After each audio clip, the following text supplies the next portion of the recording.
Hello, darlings. Welcome to the Gaily Digest. I am Nigel. And I'm Joshua, and I'm pretty sure you've just broken everybody's televisions because that was very, very loud. Oh, I'm so sorry. I didn't You realise it actually, was you so actually, loud. you actually made me jump. Then I jump easily. I have anxiety, Nigel. Oh, I'm so sorry. Well, welcome to the Gaily Digest. I will try and turn that little bit at the start there down so that it doesn't scare the shit out of everybody. But I wanted to do something a little bit different again with the introduction. So, welcome to the Gaily Digest. Welcome to the pod. And we have got another fun packed episode for you.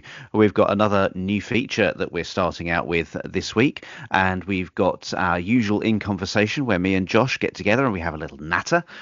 We've got the Complaints Closet where Josh is his usual moany old bitchy self, and then yeah, that's pretty much it. I can't think of anything else that we're That's all doing. the end. That's all the end. So without further ado, let's crack on with the show. Let's start the show this week with something a little different. So we're going to skip the news this week, mainly because the news that's been coming out has been a bit negative, and we just want to make the episode a little bit more fun, a little bit more entertaining, without the downer at the start with really crap news.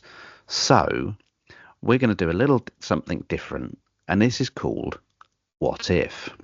So we each week we're going to come up with a little topic that's different, and we're going to be, what if this didn't happen? What if this didn't exist? What if this was this way? What if this was that way? So this week, I'm going to go first, and it's just going to give us a little something to talk about and think, what would happen if this? So my what if this week is, what if Joshua wasn't gay? God, So starting off with the what? strong questions. Yeah. So what would happen if you weren't gay, Josh? You wouldn't Oh, take it up the bum, would you? well, I might. You can get straight people can get pegged. Discrimination, Nigel.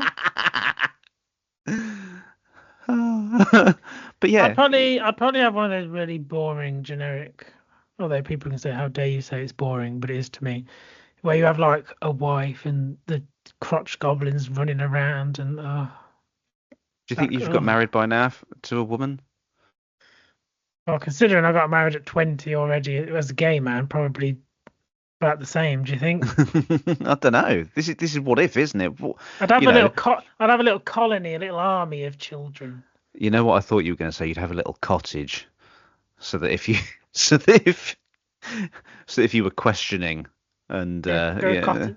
You're mixing up cottage and cottaging. Oh, but yeah, I think that'd be. I mean, we obviously wouldn't have met, would we? Mm. Sort of, what direction do you think your life would have gone in? So you say you'd probably be married to a woman, but you'd probably have kids. How many kids would you think you'd have if you were married to a woman? Oh God. Enough to do all the housework, so I don't have to do any of it. So you'd basically have Is that your the your right own answer? little. So Is basically that what why you have kids? so basically what you're saying is you'd have enough to have a sweatshop, wouldn't you? Well, they're not going to be making clothes, just cleaning. Basically doing work for little or no pay. That's not why you have children, to be honest. Because I was always No. made to do stuff around the house with my parents, like washing up, drying up, blah blah blah. So So, you're suggesting people have children just to get their own little slaves to do well, their work for them? you got to have some use out of them. Cost enough money.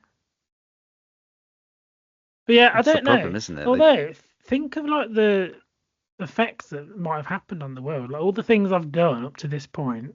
Not that I'm Hmm. some messiah, but all the little things I've done might not have happened. What would have been the effect?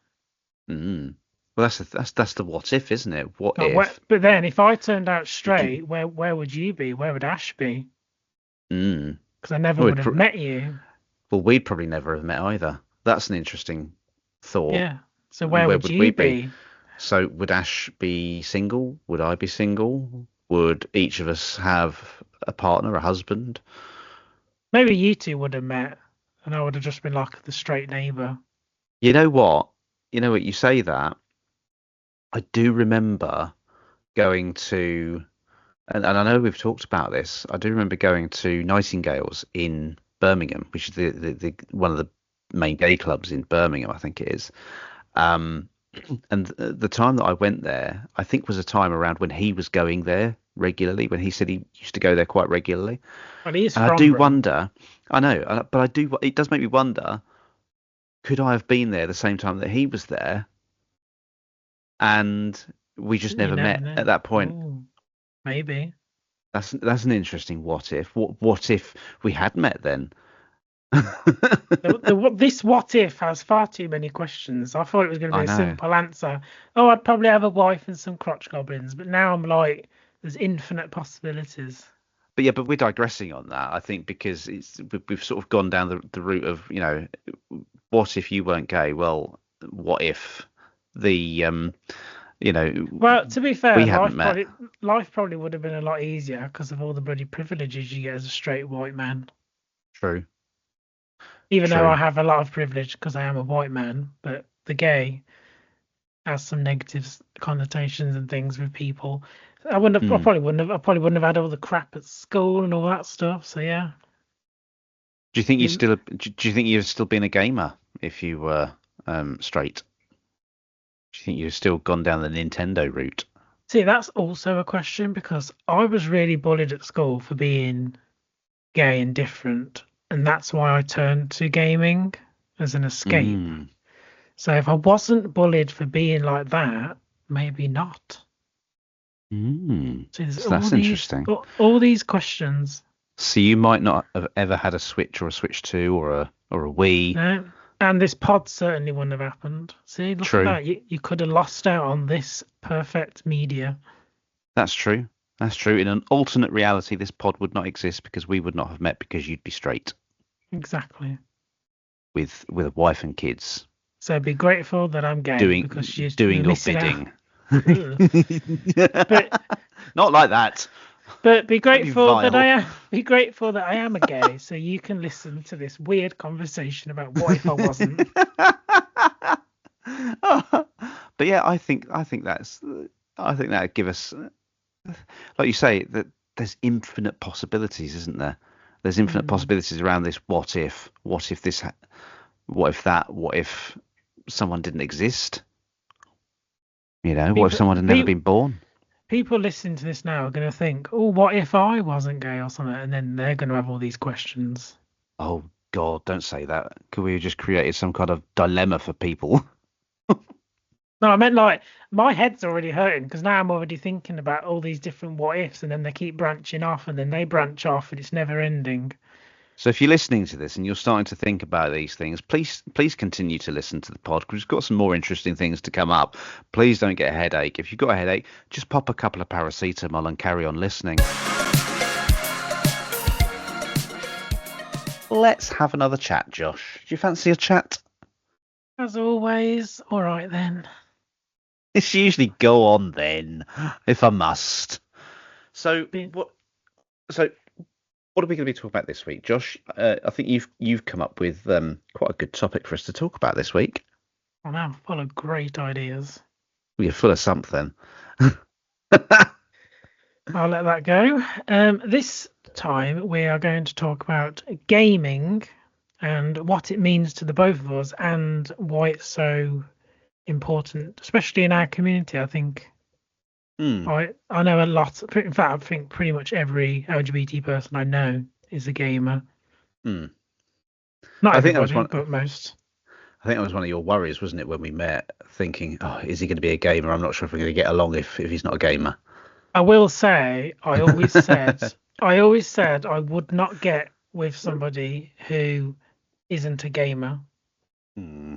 because I think I've seen a lot of couples where one of them isn't a gamer and it's terrible. They end up stopping you going on the games whenever you want. See, I love it because Ash is a big gamer as well. And he has since I met him, and he'll just go and play his game for a few hours, and I can just play my game for a few hours. No one's bothering each other. No one's like, No hassle. do you want to watch a movie? No, I'm in a level. Go away. Okay. See, Thing is, that's what you get with gamers. it's not just that. I think it helps you to understand each other as well. So when you're gaming, when you're playing the game and you're at a certain point in the game, but you're at a certain point where you're too far into it to stop because you're too far past the save point, but you're too far ahead of a save point, or you're not far enough ahead of a save point, whereas you've got to carry it on until you can save the game before you can put it down. Yeah, Otherwise, you lose everything. yeah, and you don't do what your mum used to say. Can you pause it? No, it's online. What does that mean? But yeah, gaming. So, Josh, as this is your topic that you've picked for us this week, what does gaming mean to you? Why is it so important to you as well? I would say gaming is a pretty much humongous part of my life. I love gaming. I have Mm, since I was, oh God, I think there is pictures back in the day of me like 4 years old on my dad's games consoles. He had one of those, the ones you just plug in the telly and it has like hundreds of games on it. yeah, And then I used to play my dad's like the Sonic games, things like that. So even when I was really little, I was always playing video games. My first Game Boy was my dad's Game Boy, which is that gigantic. It was a giant red one, the original one. mm, Um, and I've never gone any period of time without gaming. I've always had gaming in my life, but I think I mainly went to gaming when I was in secondary school. That was probably my main when I really got into gaming because, as I've talked about before, I didn't have a very good experience in secondary school. I had pretty serious bullying and I had a lot of like mental health issues because of that. So gaming for me was a huge escape. It was like a world that when I went into it, the real world I was in didn't really matter anymore. I wasn't really there. It was like a complete distraction. Um, and as I've mentioned before, I used to sneak my Game Boy into school, and on the lunch break, I'd be going somewhere quiet and playing on my game, Pokemon and things like that. So yeah, gaming's always been a really big part of my life, and even now, it is still a huge part of my life. Like I love the Pokemon games. I've played every single game since I was 9 years old. Um, Mainly Nintendo. That's usually where I stick with gaming. I just really like the nostalgia and quirkiness of Nintendo. that was where I Um, started with Nintendo. I think Nintendo's been. I think it's for a lot of gamers. I think Nintendo's been at the core of a lot of it. yeah, well, they were like game changing from the start. Like they're always quirky. Like when we had things like when the Wii came out, that was like I can remember being like, oh my God, I need it. And then waiting for Christmas to see if we got it because I had to share it with my brothers. Um, and yeah, like the DS's, the 3DS's. I used to, Yeah, my dad used to take me down there at like midnight, and they used to do the midnight launches. The back in the day, the Toys R Us. That's a big bit of nostalgia there. Whenever we used to go Toys R Us, it's always about coming up to Christmas time. That's when we'd go to Toys R Us, and they'd have like the booths where you could like have a little go on the consoles and things. And I remember they had like the Game Boy Advance, and it was like a purple see-through Game Boy Advance, so you could see all the internals. And I was like, I need that, and I did get that for I Christmas. I actually remember the see-through Game Boys There was a when really it. big thing for see-through things. Like I think every company that made like electronics, everything they had telephones, like landlines that were see-through and all sorts. I don't know what there was like a craze for see-through things. Do you think it was one of those sort of phases that companies went through or people went through that it was almost like you can see the internal workings of it and it's something that's different? like in some ways, fashion senses. Fashion changes every decade. They bring out different styles of fashion, and with games and games consoles and equipment and software and hardware and stuff like that, that changes over time as well. Yeah, and I just think with gaming as well, I just think that for most people it's an escape, especially with the world we live in.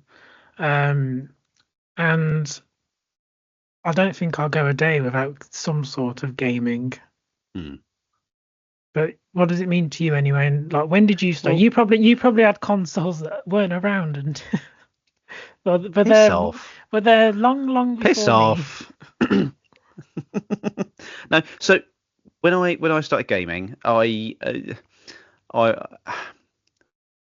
I was quite young, and I remember wanting a computer. I'd always wanted a computer. I never had a desktop computer or anything until I was sort of mid to late teens.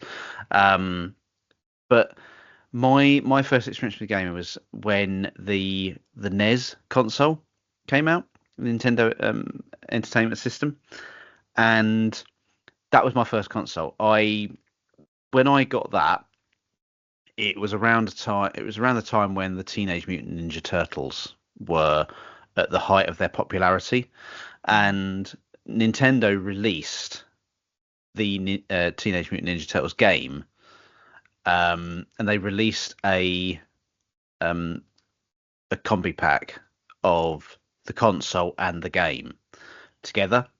So for Christmas one year, that was my main Christmas present that my mum and dad got me.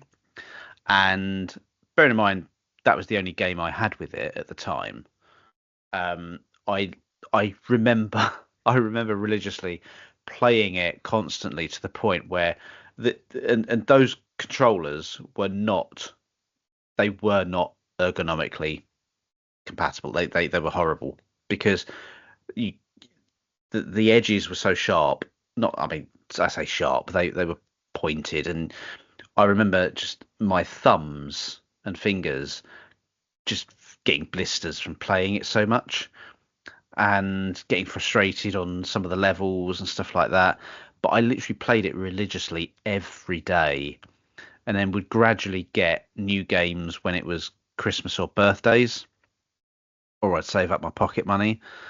And I remember getting, I think the second game I got was it was The Simpsons, Bart versus the Space Mutants. I've never played that. Have you never played that? I loved that No. game. I What was loved that that game. on? It was on the NES. See, I didn't have a NES. I remember I've played a SNES Mm. because that's what my dad had. Um, Yeah, Bart versus the Space Mutants was the second game I got, and then I remember my nan on my dad's side got me Super Mario Brothers 3 for my birthday, and then I played that non-stop. Um, I got quite a few games. I never got, rather disappointingly, I never got Duck Hunt with the gun, although I did borrow it from a friend and played it, so that was fun. Um, I remember borrowing Paperboy from a friend, and that's I a remember that. classic. Yeah, I did That's play that, and I always used to hit the trash cans every time. that's an absolute classic. Boy and His Blob was a classic game on there that I absolutely loved. I know you have Um, mentioned. I know you've mentioned that you're disappointed them that added that onto the I Switch am re Virtual Console. I am really disappointed that things like Paperboy and Boy and His Blob have not been added onto the NES games on Nintendo Online on the Switch. Probably a Really licensing disappointed with thing. that. It probably is, but so and a lot of my friends had Nintendos, and we would be going around and sort of doing not sleepovers, but sort of friend visits, going around to each other's houses, and a lot of the time was spent playing on the NES and playing on games consoles. Um, I never got the SNES. My sister got the SNES. She bought that herself when she got her first job, so she saved up for it and got it. And I remember playing on that with her. Um, and then after the NES, I think I moved on to. I think I got the N64 Now after that's that. that's that's a controller that was not very ergonomic. You The say amount that. of I thought it was because you literally just held onto the mm, middle thing. You got the trigger underneath. You got the joystick, and then you got the buttons. Um, and only two hands. True. Um, but I quite like this. I quite like the N64. Well, It, I've grown up with a variety of different consoles. We were mainly, as I said, Nintendo, but also PlayStation. I think we did have an Xbox 360 back in mm, the day, but we mainly had like I remember the PS1. Then I got the PS1 mini, like the tiny version, yeah. PS2 and PS3.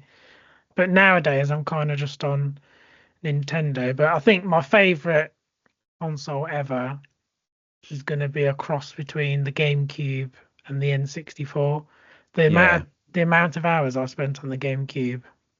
So games consoles that I've had. So there was the NES, there was the N64. I got the GameCube. I've had a PS2. What else have I had? Xbox One S. I think I've had. I think I've got Switch and the Switch OLED, Switch 2. Game Boy. I had the original Game Boy, and I loved that. That was one of my Christmas presents as well. The Game Boy. Absolutely love that. The thing that was disappointing, it never had a backlight on the screen, Yeah, but and you had to buy.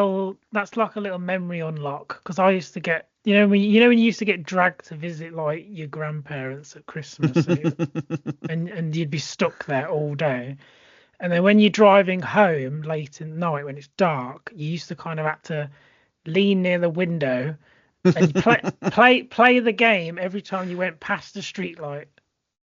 And then once you went past it, you couldn't see again. So you had to So keep you'd have to waiting for the pause it. street light. You had to keep waiting for the street lights to be able to see. But that's a bit of a Oh, memory unlock, that is. I like that. yeah. But so so yeah, and what else have I had? So yeah, the only PlayStation I've ever had was the PS2. I've never had a PS3. I've never had a PS4. I haven't got a PS5. The only Xbox I've had was the Xbox One S. So most of my games consoles, I've had a Nintendo Wii as well.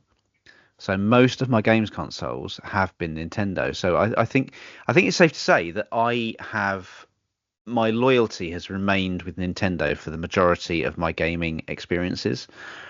Um, and I think it's because of the nostalgia and the quality of the games. And it's worthy of note actually that whilst we're recording this, it's actually Mario's Super Mario Brothers 40th anniversary, isn't it? Yeah. The 40th anniversary year has just started for Super Mario Brothers. Um, so and they're absolute classic games, absolute classic games.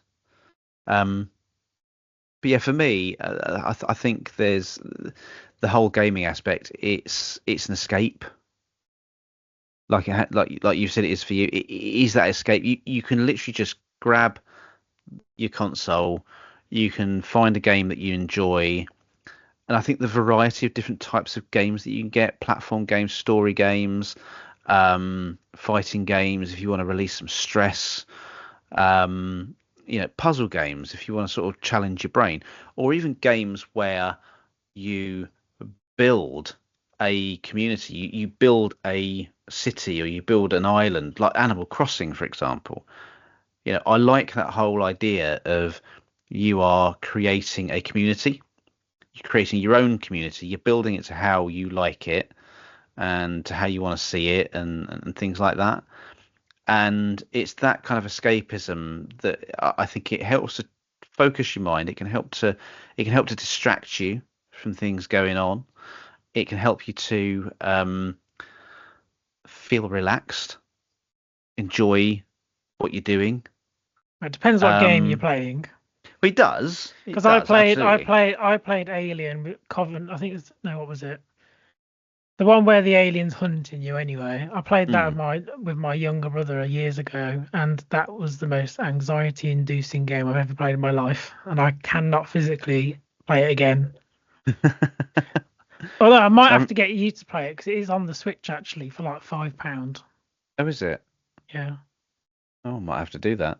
it's But a scary game. and the other thing about gaming as well is, I think it helps to bring people together too, because like you said, that a lot of the people that we interact with or that we know or that we're friends with are gamers. It's like the Mario Kart tournaments that I started when the first lockdown started. It brought a community of people together, and it brought a number of people together. People that I'm quite proud to say we've become friends with, and it's brought people together from all over the country. In fact, various parts of the world as well, because there's been people that have actually joined from America, and other parts of the world as well that have joined in and become involved because it's something that's helped them. And I think it's that bringing people together that is a good thing, and people enjoy that, and people have enjoyed like the weekly get-togethers and occasional times where we've actually been able to arrange meetups in person. And it's like pre-COVID, I used to meet up with friends every so often, like once every month or once every couple of months or something, and we'd have like a games night, and it'd be a mixture of computer gaming, like games console gaming, and board games or other kinds of games, card games and stuff like that.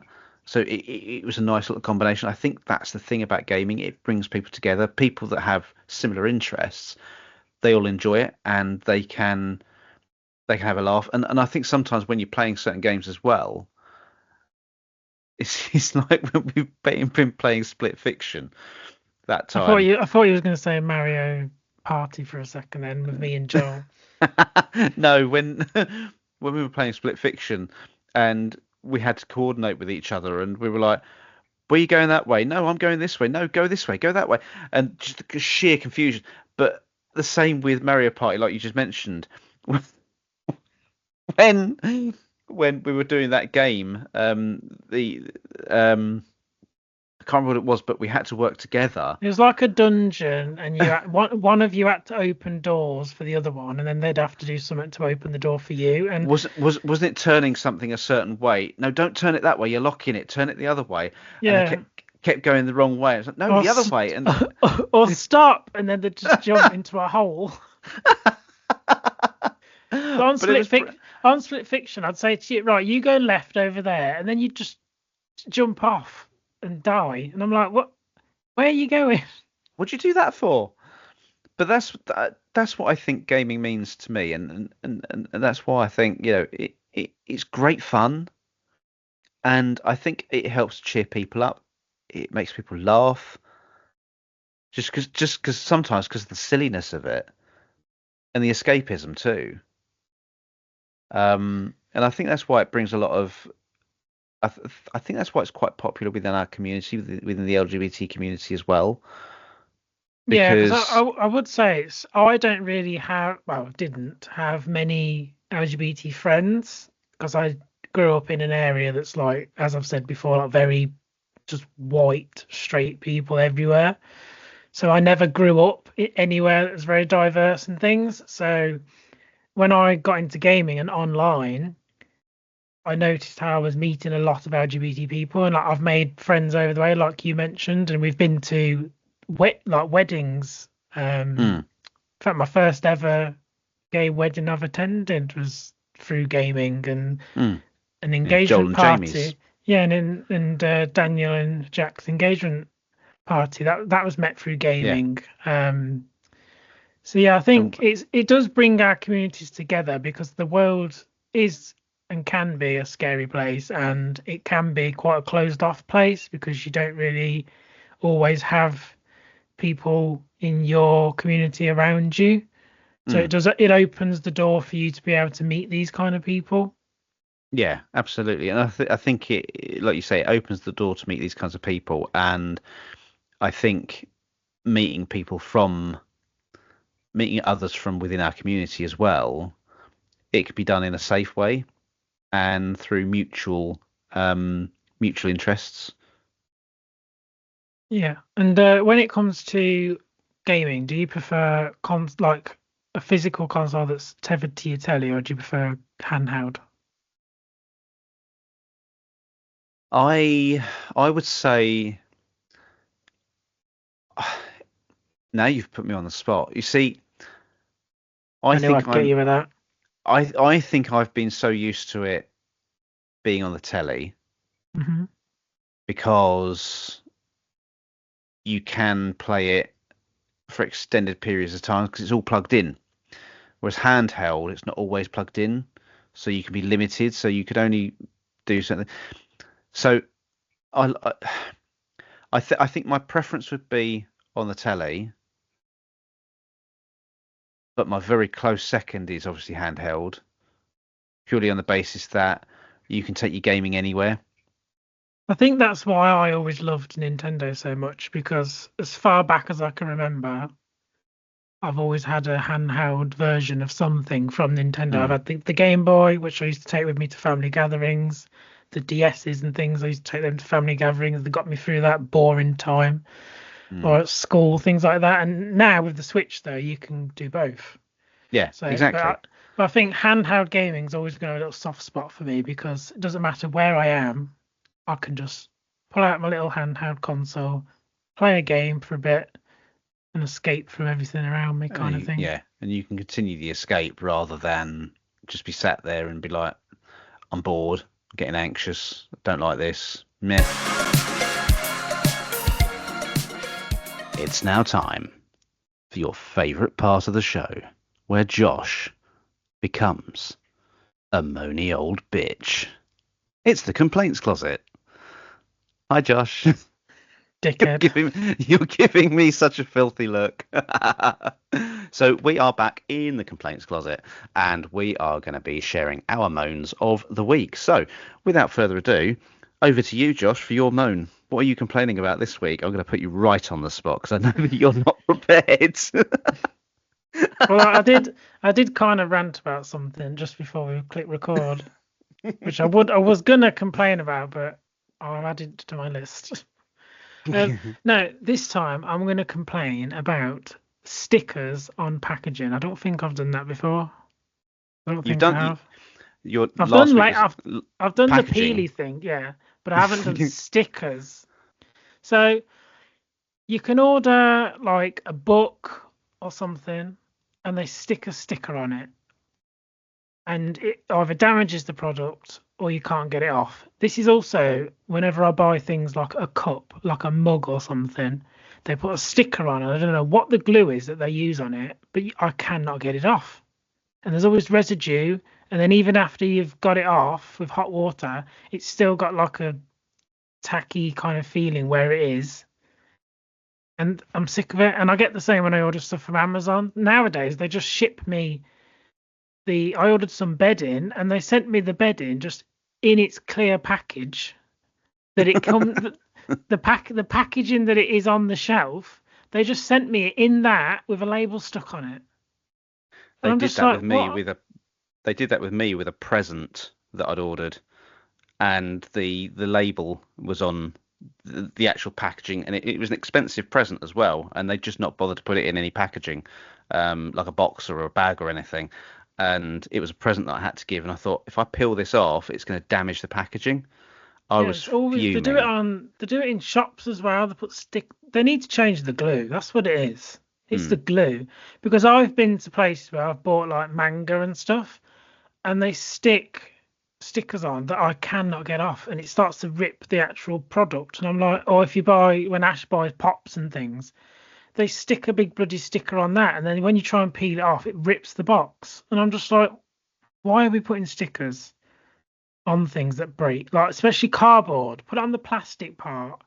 No, they put it on the one part that's gonna get ruined. And in fact, I had the same thing when I bought some plant pots the other week.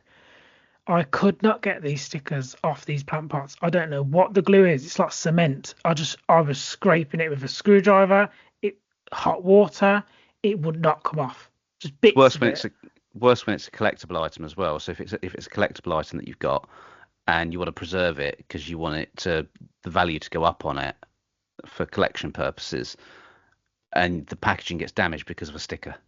Yeah, and you have to spend half an hour of your day slowly scraping it with your fingernail, trying to get it off. And I'm sick of it. They need to just not use stickers or change whatever the glue is that they use because it is literally like cement. I don't know what that glue is, but it's awful. And I'm done. You I'm have to sick. chip away at it.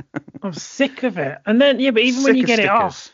even when you get it off there, like I said, there's like this residue that's there for eternity. You have to And you wash your just hands about 3 times before you get the residue off. yeah, and then you try and flick the label off in the bin, but you can't because it's now fused to your own hand. So I've literally, got an image. I've got an image of you trying to chuck this label in the bin and just going like that, and then I it just did doesn't do come off your that. hand. I did do that, and as everyone who has a dog knows, the dog's always lingering under you when you're in the kitchen because they're like, "Oh, is it food?" So I flicked the label, and it landed on Oscar's head, and then it was like really stuck to him, so I had to really carefully try and peel it off. And it was like waxed the big gap on his bloody forehead. Poor Honestly, thing. I'm The done. poor I'm done thing. with labels. I'm done with stickers, and they need to stop using them. But Fair anyway, enough. I've had my little rant now. Do you want to have a rant?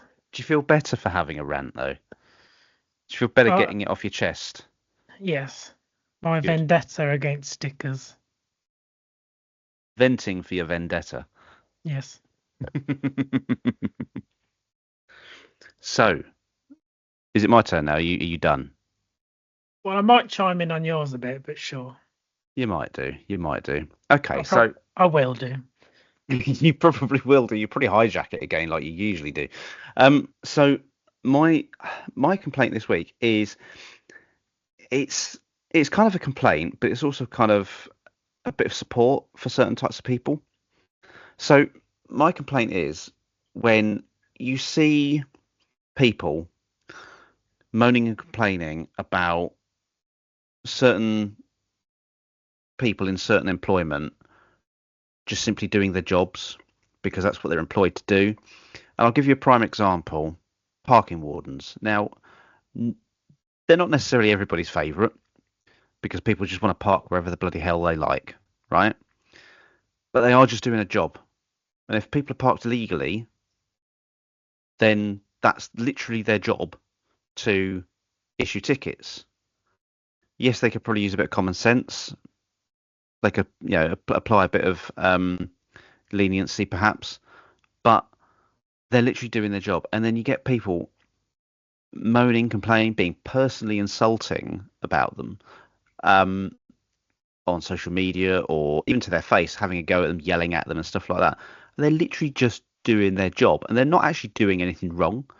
They're doing what they're paid to do, what they're supposed to do. And like I say, yes, I know they're not everybody's favourite because people they think, oh, I'll just park here for a couple of minutes. I'm just popping in there for a couple of minutes. But there's reasons why you can't park in certain places because it could be a safety issue, and somebody could get hurt or something like that. Um, it's like the other day I saw on social media my in my town on one of the local Facebook groups on my town.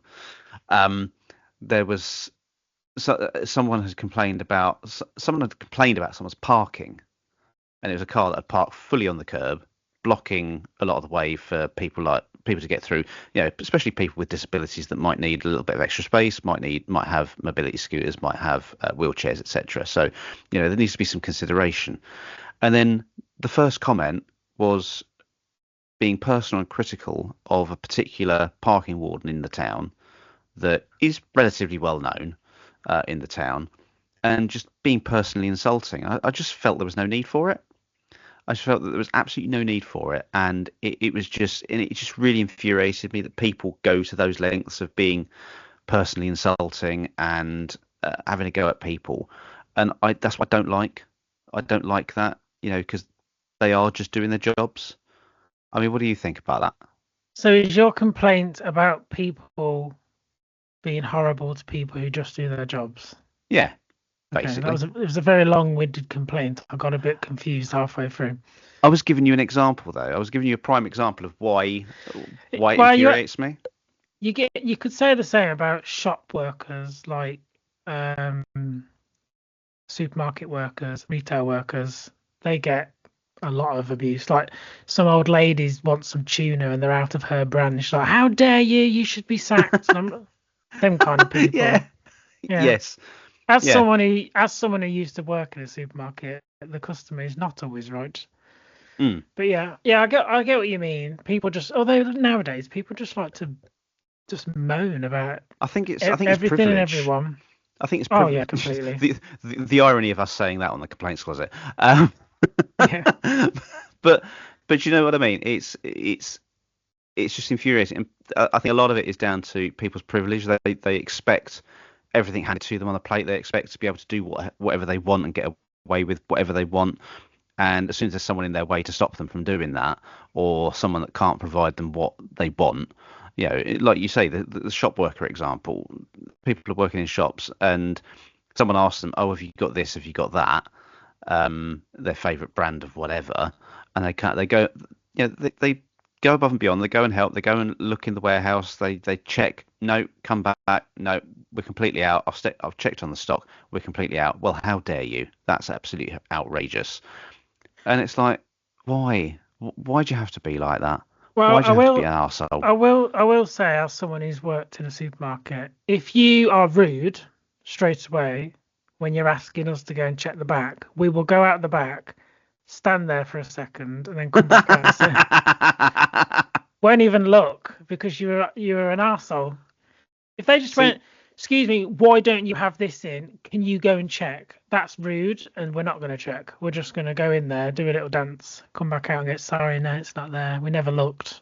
If you're see, the polite and you say, "I'm trying to find this, I can't find my brand. It's usually here. Can you see if there's any out the back?" We'll actually go and look. yeah, it's But just like whenever I've done that, if I've been asking for something, my my instant the way I am instantly with staff in the stores, my first thing I say is always really sorry to trouble you, but would you be able to? Do you know if you've got these in stock? And sometimes they'll say if we have it, it'll be out on the shelves. But sometimes I've experienced where things haven't been out on the shelves, so I will just say, would it be possible just to check just to see if you've got them in stock? And they'll go out the back, whether they look or not, I don't know. But it's just how you talk to people and how you treat people. Just a bit of empathy, bit of sympathy, bit of kindness. I It think doesn't hurt, does it? we are lacking that in today's society. There's not really any empathy. The Mm, respect is, well, I wouldn't say it's gone because there's a lot of people like myself and you and that we do. I'm very respectful and I'm quite empathetic to people. But there's a yeah, lot of people nowadays. They don't have empathy for people. They don't have respect for people. They think they are, like, as you said, they're entitled to like boss you around because they're the customer. They're the kind of people mm, they're the people who genuinely think the customer's always right when they're not. yeah. That kind of mindset. Even when they're If proven you wrong. Yeah, but if you walk into a store thinking I'm always right no matter what because I'm the customer, you're not going to get anywhere. Yeah, But yeah, it's those kind of people, and like you said with the traffic warden, they're probably people who have parked legally, they've been given a fine before, and yeah, now they're just forever hate or traffic wardens. But yeah. when someone parks and interferes with their path or whatever, then they want a traffic warden. Mm, It's the same kind of exactly. people who don't like the police, but then when they need the police, then they like the police. You know what I mean? Yes, It's those absolutely. kind of people. They hate on people until they need them, and then they like them. Yeah, absolutely. But yeah, that's my moan for this week. People who hate on people who are simply just doing their jobs, and it's not their fault. And that is all we've got time for this week. We hope that you have enjoyed the show. We hope that you've survived it after the rather loud introduction that I started out with this week, because Josh has reminded me that I've probably given several people heart attacks. Um, We've enjoyed bringing you this content. I hope that you've enjoyed it too. Have you enjoyed yourself, Josh? I have. I've enjoyed this. I think because it's had a lot of gaming chat and a Well, it lovely is rant some, as always. yeah, gaming chat and rants, which well, it puts you on cloud nine, doesn't it? To be fair, I think Yes. that's, Not but that you'd yes, know. I sound the same. but yes, thank you for joining us this week. And until next time, we are back again in a couple of weeks' time with another new episode.